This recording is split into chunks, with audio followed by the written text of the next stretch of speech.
In your case, Mr. Videja, the significant aggravating feature of planning, concealment and the location of the offence are balanced out to some extent by your good character and the other mitigating features mentioned.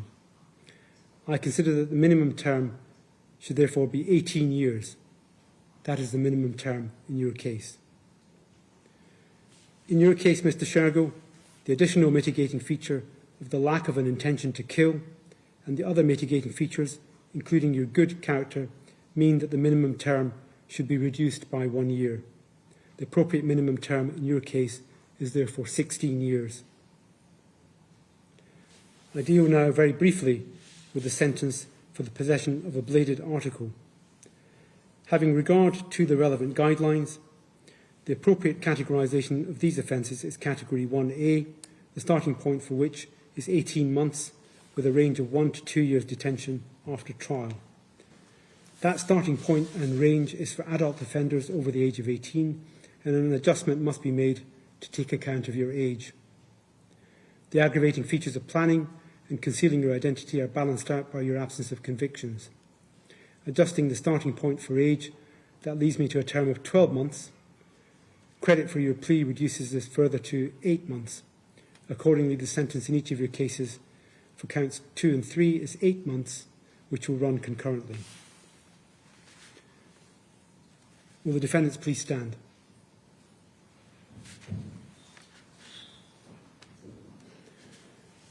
Prajit Videja, for the murder of Ronan Kanda, I sentence you to detention for life at His Majesty's pleasure with a minimum term of 18 years.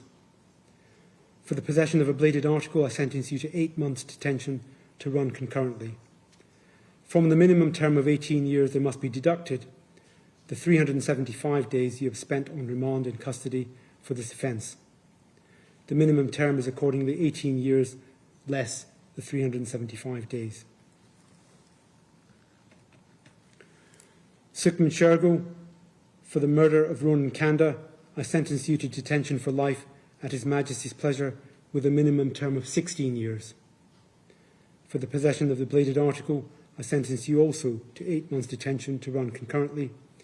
From the minimum term of 16 years must be deducted the 375 days you have spent on remand in custody for this offence. The minimum term accordingly is 16 years less 375 days. The victim surcharge must also be paid in both cases.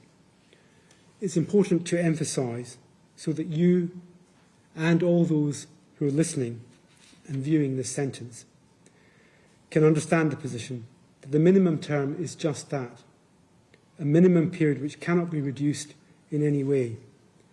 After your respective minimum terms are served, there is no guarantee that you will be released at that time or at any particular time thereafter.